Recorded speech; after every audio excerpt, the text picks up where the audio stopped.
Assalamualaikum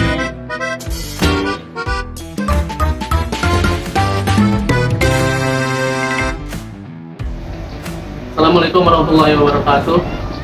Oke, pada siang hari ini kita sekarang lagi ada di Wisma Timur Aquatic yang bertepatan di Jalan Samratulangi di Gedong Air.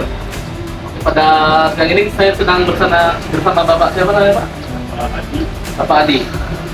Kita akan tanya-tanya sedikit Pak mengenai Wisma Timur Aquatic ini. Wisma Timur Aquatic ini berdiri dari kapan Pak?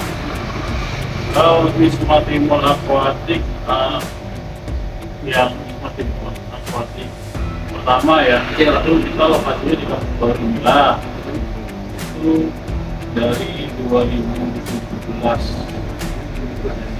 ya, kira 9 tahun ya, 9 tahun.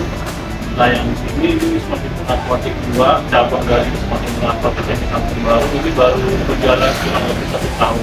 Ya. Kalau yang di Kampung Baru dari 2017 Ya. Sudah tahun ya Pak. Oke, untuk pertanyaan berikutnya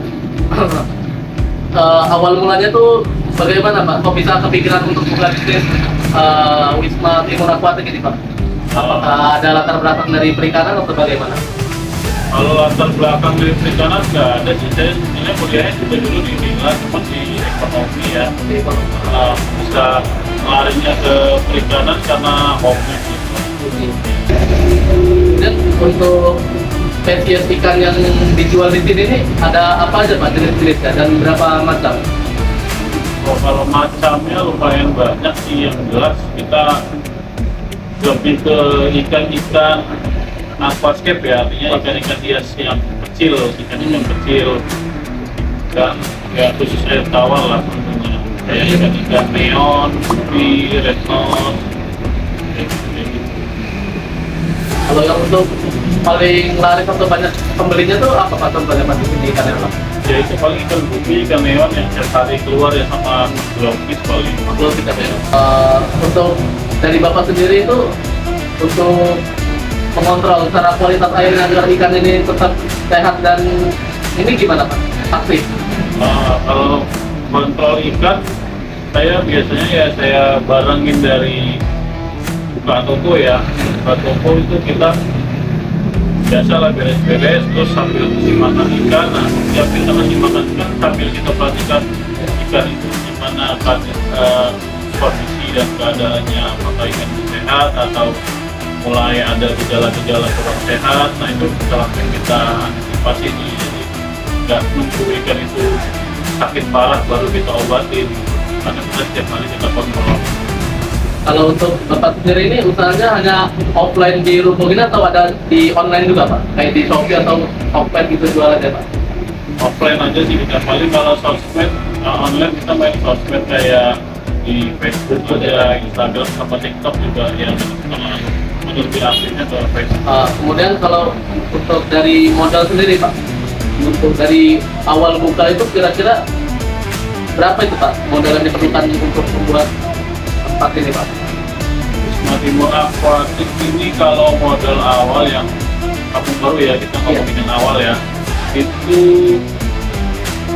di tahun 2017 itu bisa sekitar kurang lebih 30 juta. Sudah ikan, tempat-tempatnya akuarium dan Sewa ya Pak? mesin-mesin. Kalau yang di sana kebetulan tempat sendiri ya. Kalau yang di sini kemarin mungkin sekitar 50 juta. Ya. Karena ini tempatnya untuk sewa. Sudah sama obat-obatan juga Pak ya? Ya, sama alat. Untuk Bapak sendiri Pak, kira-kira ada nggak Pak strategi pemasaran dari Bapak sendiri atau gimana Pak cara Bapak memasarkan atau mempromosikan tempat ini Pak? Karena kita ini kan mainnya di hobi ya, Iya. bukan artinya bukan kita bukan pokok gitu kayak jual-jual beras atau apa segala macam. Nah, kita nomor satu sih yang paling penting pelayanan ya, pelayanan, terus kualitas ikannya. Terus kalau misalnya ada ikan-ikan sakit orang mau beli ya kita bilang ini jangan dibeli, ini lagi sakit, ini banyak sambil jaga kualitas gitu. kemudian untuk mungkin kendala Pak selama Bapak berbisnis jual beli ikan hias ini, apakah ada kendala yang untuk ini Pak berat untuk Bapak hadapi Pak? Kalau kendala Bapak ini ya alhamdulillah sih, namanya kita usaha ya, kita udah paham dari awal resikonya namanya dagang kan, karena rame, karena sepi ya, kita nggak terlalu bingung. Cuman kalau di awal-awal paling kendalanya ikan yang baru datang buat situ tuh banyak ditakin segala macam. Nah, karena kita awalnya kan emang hobinya sebenarnya buat camp, nggak tahu langsung stok ikan ratusan sekian. Nah itu nanti, tapi ya berjalannya waktu alhamdulillah sekarang udah mulai sedikit banyak udah bisa kita handle lah, bisa kita atasi.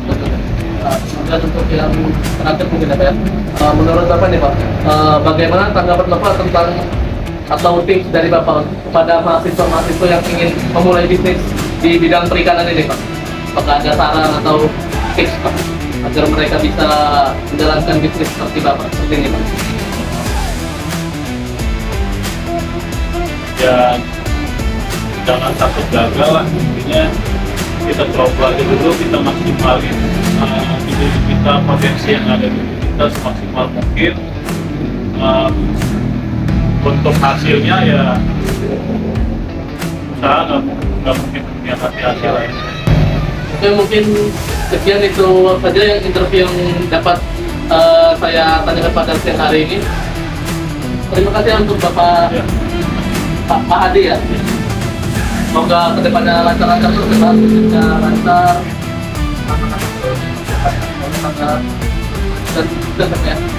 Terima kasih ya Pak. Por más que possa